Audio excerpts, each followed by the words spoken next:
Oh man, Valentine's Day is coming up. I can't wait for all the chocolate and flowers. I can.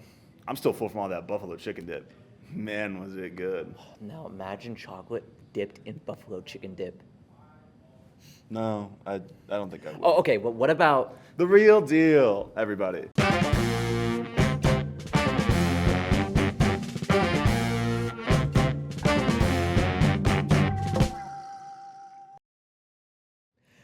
Hello, everybody. I hope you enjoyed Super Bowl weekend. Now, it's the weekend of love. I'm your host with the jokes, Apollo.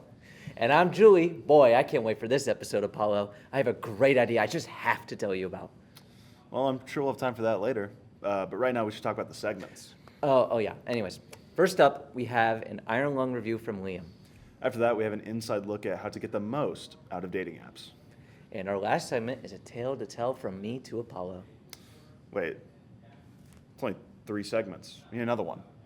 And the update on Chris's mom. Oh, I'm sure the producers will figure it out. Take it away, Liam.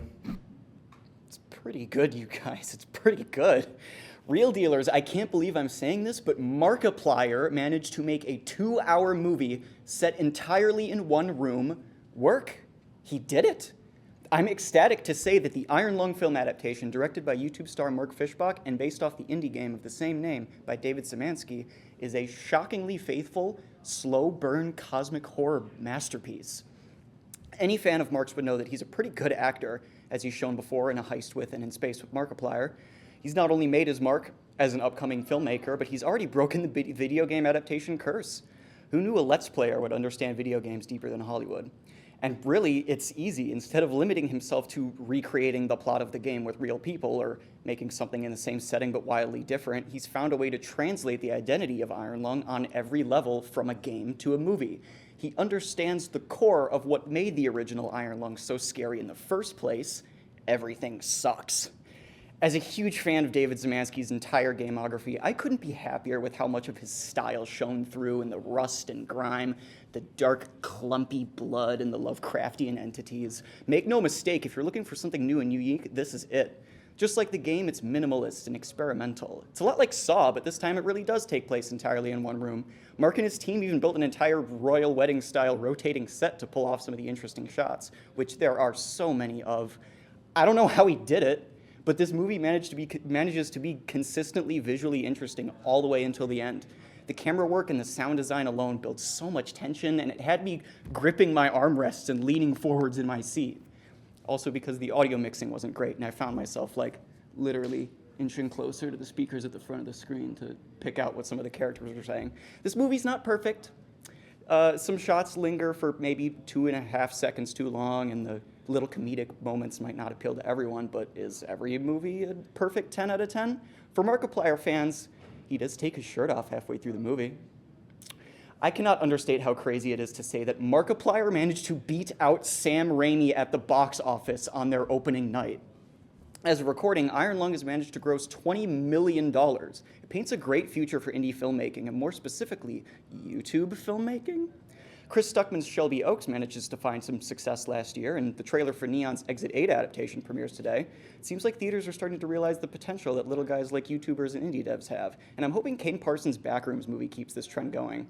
Until then, the Iron Lung movie just existing makes me so happy. I've been Liam Blazer, and here's to Markiplier's SCP containment breach. Maybe? You can see it, can't you? Oh, man. What a movie. I know! A gripping tale of battling with isolation and lies from the only people you can talk to, and not to mention the hallucinations. Blah, blah, blah. Proper name, place name, stuff. Pablo, we're still filming. Oh, sorry. I loved Iron Lung, and it was nice to see Markiplier on the big screen. That's true. It made watching him shirtless even better. I couldn't agree more. But do you think he'll stick with Markiplier or start using his real name? It's an interesting thought. Where does Markiplier end and Mark Fishbach begin? This is probably like a Zendaya situation. Or Cher. Markiplier's better than Cher.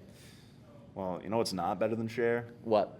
Dating apps. Take it away, Amelia and Liam. Oh man, Valentine's is this weekend. I don't have a date. There's got to be a solution to this predicament. Fear not, my perpetually lonely friend. I have the answer. Dating apps. But I've been using dating apps and nobody ever swipes right on me. It just sucks. boy, this is worse than I thought. What dating apps have you been using? The usual ones: Tinder, Hinge, Grindr, FarmersOnly.com, Hoppy. No. You're doing it all wrong. Those aren't dating apps. Those are scams to keep you single. I don't think that's true. I have a few friends who are in relationships because of those. Fake news. Listen, the real dating app, the one that nobody wants you to know about, is Yik Yak. Isn't that just an app where people complain that they got food poisoning and they don't want to walk to class? No. If you go on Yik Yak right now, you'll find tons of people trying to find love. Well, I'm banned from Yik Yak. Any other suggestions? I know how much you love music. I got the perfect suggestion for you. Oh, is there a dating app that matches people based on music taste? No, but Spotify DMs is a great feature if you want to tell somebody how much you love Weird Al Yankovic. I don't use Spotify. Okay, then we're going retro. Club Penguin. Club Penguin is kill. Also, that's primarily used by children, so I'm not even going to consider it. Okay, fair. I'm going to let you in on a secret to set you up for success. LinkedIn, the perfect website to meet somebody who's looking to be financially stable. These aren't dating apps. You're just using web services that have a chat feature to try and hook up with people. Can you name me one time that one of these stupid ideas has actually worked for you? I met my ex-wife through carrier pigeon. What? I sent out a carrier pigeon. This crazy lady shot it down, and that's how I met my ex-wife. I met my third husband through Uber Carpool. Needed a ride back from divorce court, and boom, hot guy in the back of a car. I'm done. This is just plain crazy, and I cannot deal with this anymore. Can we move on? Wow. I can't believe that entire segment is real. Crazy that Liam has been married at least 4 times. And that's real. Like the real deal. Okay, but are we going to talk about Liam's use of those apps? Why, yes, we can. Because all of that was real. Why do you keep saying that? Because, Julie, we're the real deal. Where we keep it real. You're being weird. Let's just get to the next segment. What? We are the next segment? Hey, Apollo.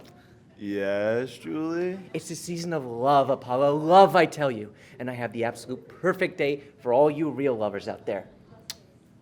Wait, what?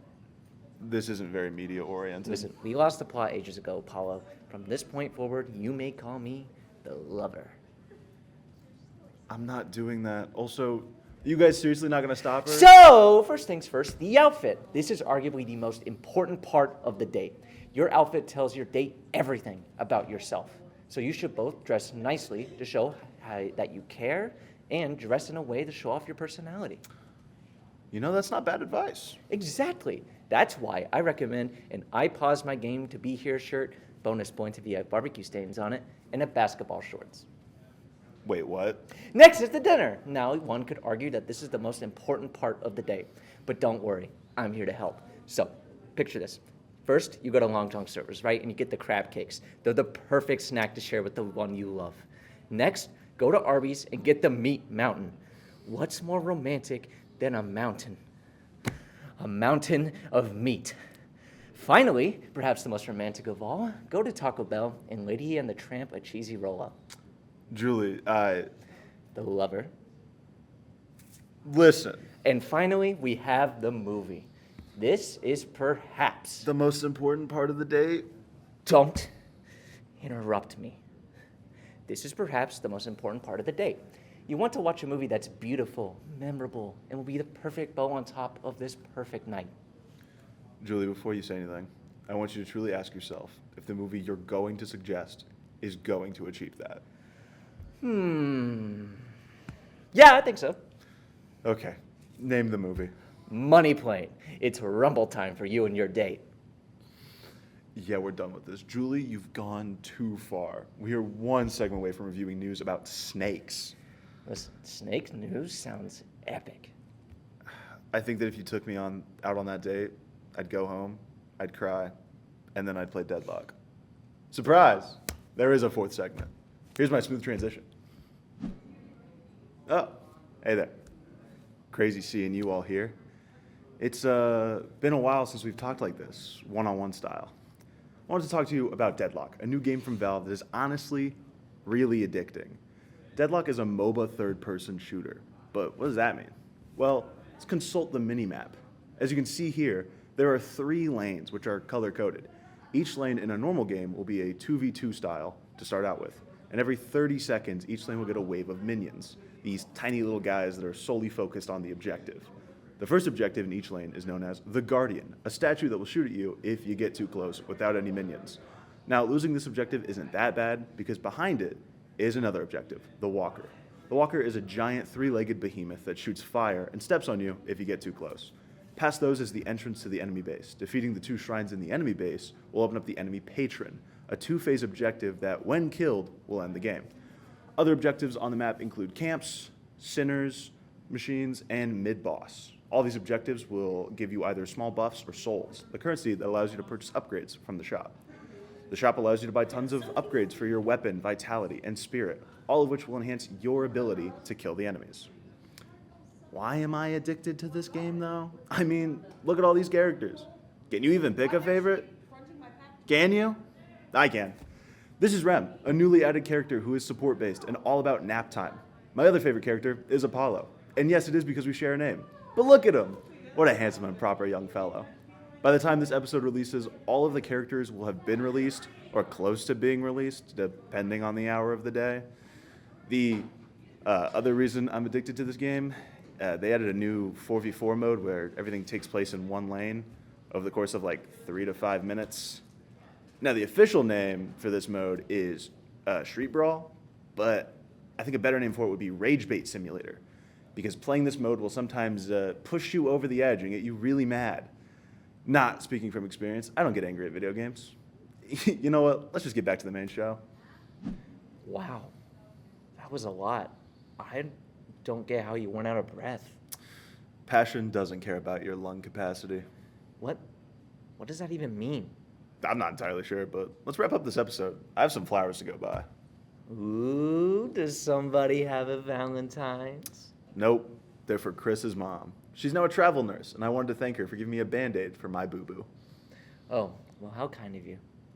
Anyways, if you've enjoyed this episode of The Real Deal, please consider subscribing and following us on our other socials.